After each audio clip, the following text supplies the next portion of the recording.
भगवान राम ने हनुमान जी को क्यों दिया था मृत्यु दंड? जानिए इस कथा के बारे में। हिंदू धर्म के महान ग्रंथ रामायण के किस्से कहानियों से तो सभी परिचित हैं। हनुमान की भक्ति के बारे में भी सब जानते ही हैं। वो प्रभु राम के सबसे बड़े और प्रिय भक्त थे। फिर ऐसा क्या हुआ कि श्री राम हनुमान को मौत के घाट उतारने के लिए तैयार हो गए। यही नहीं, जब हनुमान जी को मृत्यु प्राप्त नहीं हुई तो उन पर ब्रह्मास्त्र से प्रहार भी किया। आइए जानते हैं कि ऐसा क्या हुआ था कि भगवान राम को उनके सबसे प्रिय भक्त को मृत्यु दंड देना पड़ा। एक बार सभी महान संत और ब्राह्मण गण सभा में उपस्थित हुए। देव ऋषि नारद, वशिष्ठ, विश्वामित्र जैसे बड़े बड़े विद्वान चर्चा करने के लिए इकट्ठा हुए थे कि क्या राम का नाम श्री भगवान राम के अस्तित्व से बड़ा है। संकट मोचन हनुमान भी इसी सभा में मौजूद थे, लेकिन वो कुछ बोल नहीं रहे थे।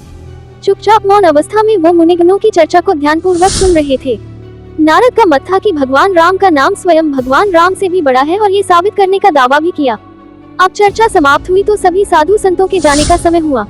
नारद जी ने चुपके से हनुमान को सभी ऋषियों का सत्कार करने के लिए कहा, सिवाय विश्वामित्र के दलील ये दी कि विश्वामित्र तो एक राजा हैं।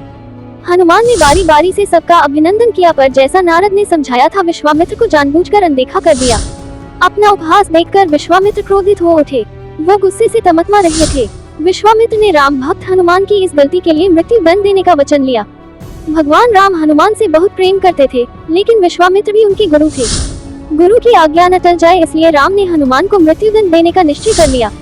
हनुमान को जब इस बात का संज्ञान हुआ कि श्री राम उसे मारने आ रहे हैं तो वो कुछ समझ नहीं पाए कि ऐसा क्यों हो रहा है।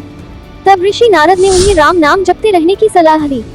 एक वृक्ष के नीचे बैठे हनुमान जय श्री राम का जाप करने लगे। राम धुन लगते ही वो गहरे ध्यान में लीन हो गए। भगवान राम जब वहां पहुंचे तो हनुमान पर आक्रमण हेतु उन्होंने तीर चलाना आरंभ कर दिया, पर राम नाम में लीन पवन पुत्र का एक बाल भी बांका न हो सका। जब श्री राम ने ये देखा तो वो असमंजस की स्थिति में पड़ गए।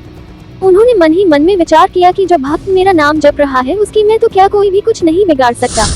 अपने तीर विफल होते देख भगवान राम ने कई अस्त्र भी आजमाए, पर हनुमान के आगे सब विफल ही रहे, क्योंकि श्री राम को अपने गुरु के वचन का पालन करना था। भगवान राम ने फिर प्रलयंकारी ब्रह्मास्त्र का प्रयोग किया। भगवान राम का नाम जपते हनुमान पर ब्रह्मास्त्र का भी कोई असर न हुआ। पृथ्वी पर प्रलय जैसे संकट बनते देख नारद विश्वामित्र के पास गए और सब सच बता दिया।